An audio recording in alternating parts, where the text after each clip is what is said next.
after Embedded World 2023? And what is the brand new trend?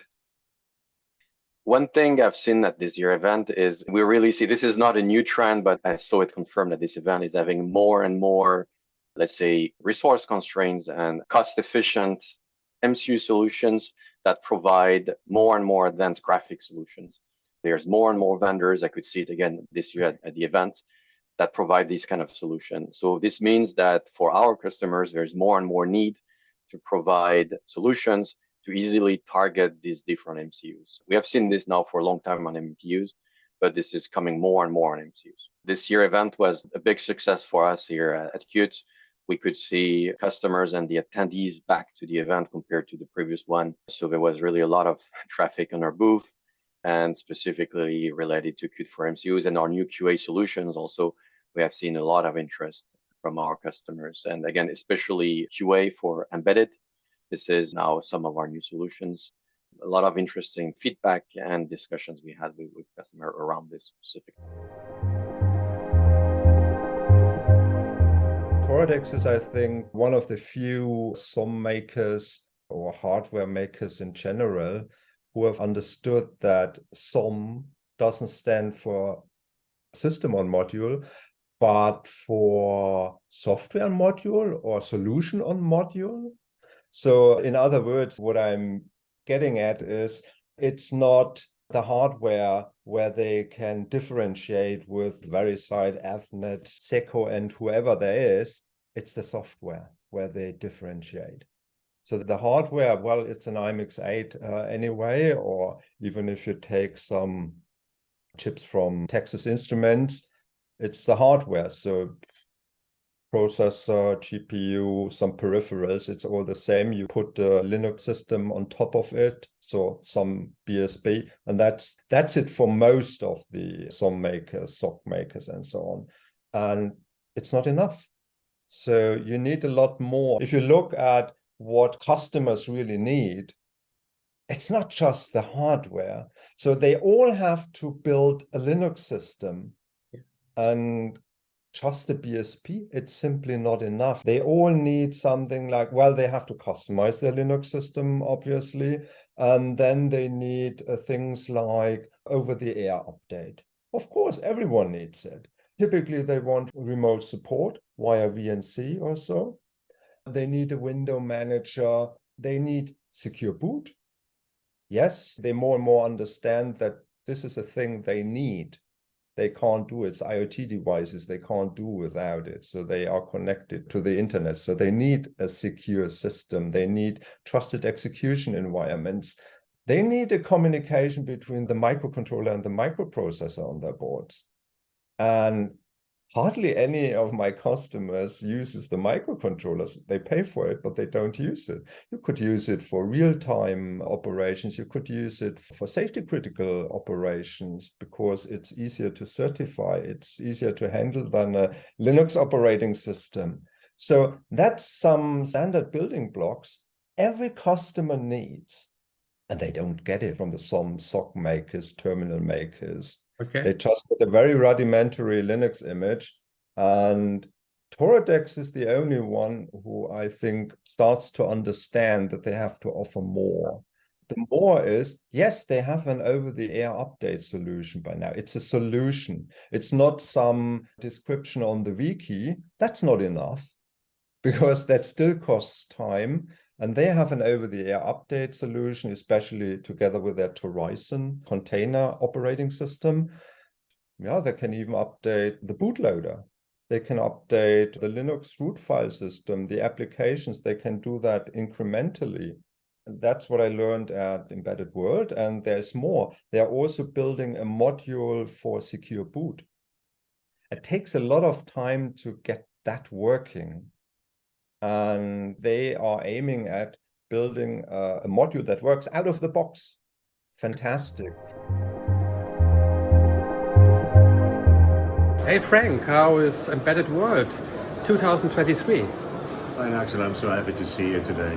One of the reasons that we actually go to the Embedded World is to meet old acquaintances, to re-establish relationships, and of course to meet new customers and potential customers as well. Talking about new things, we see a tremendous surge in interest for fail-safe data file systems as well as certifiable data file systems. Most interestingly, medical area and industrial/energy. One of the highlights or one of the main differences I observed was the way everybody started talking about Rust. We were there last year and we were one of the few people exhibiting a Rust-based product, but the only people we spoke to about Rust were basically community members from the different Rust meetups. Raphael, etc. were there, and it was like a chat among friends, really. We were sharing colorful Rust stickers and things like that, but it was a friendly chat about Rust and how nice the world would be if. And that changed this year. That was quite different. Naturally, all of our friends from the Rust community were there again, and that was lovely, and we exchanged stickers. But there were several exhibitors that were showcasing Rust-based products or showcasing support for Rust, especially in the context of safety and security and safety critical systems. But also, for example, there were vendors that had a long tradition in debugging tools and that were all C-based, and even they were telling me that they added recently support for Rust symbol demangling and debugging. And of course, we were present again, not in the safety critical space, but we were present with our Rust-based UI toolkit. And also the conversations with the visitors was quite different. There were quite a lot of visitors that we spoke to in the context of UI-based user interfaces. And quite a lot of them said they're doing now user interfaces with Rust on microcontrollers, for example, or they're already working on that. And that was quite a different tone and different atmosphere than last year. And it makes me really look forward to next year. How was it for you? Hi, Axel. Yeah, thank you for talking again to you after the fair. It was great to meet you. And yeah, I'm gladly telling you my impression, what was the biggest trends. Since we are from the part or the area of HMI development, I would like to say a few words about that. And I definitely see one of the biggest trends in the HMI development is the continuing trend of improving user interfaces and also improving user experience in products. I can say finally designers and UI UX experts getting a voice in the product development process. And that really shows in the product in the end. Just to illustrate it, what I mean, the importance of UI UX in product development. I have a kind of example from CNC machines. Maybe you know what I mean. It's that machines who used to have hundreds of buttons, big screens, and you really needed experienced engineers. They had to go lengthy trainings to learn how to operate the machines. And the machines were just thought and built from a technical functional point of view. But however, a modern CNC machine has now a well-designed interface that interact with the user, making them easier to use and increase the productivity and safety. Machines start to interact with you and tell you what to do in case of an error. It's not like in the past when you had to look up in the manual, what is alarm 7 and then where's the sensor or so ever. And that's really, I think, a very good example representative for the whole industry. And maybe a few words to us, as we have a strong background in the automotive sector. We understand this trend and importance very well. So we had this demand already much earlier, I would say, as HMI was always a crucial factor in a car. It always was an important factor of the brand and contributing to the overall product experience. So that's why we implemented a very unique approach, I would say, to HMI development. We bring designers and software engineers together to one platform, one tool, and to enable them to collaborate in a very efficient way. So we start with what the designer has, we import what they already created. So we don't want to start from scratch again. We take a Photoshop file, we take the Figma or export or even from the cloud and enrich it in an AI assisted process. And this way we take over what there is already and don't start from scratch again.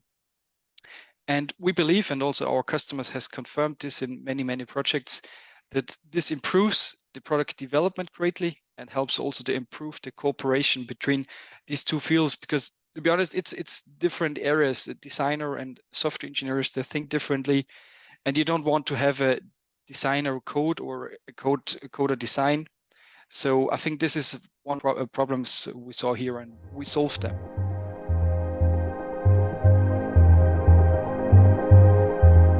Hey guys, thank you for the reports. And next year, I would like to see you at our booth in Nuremberg.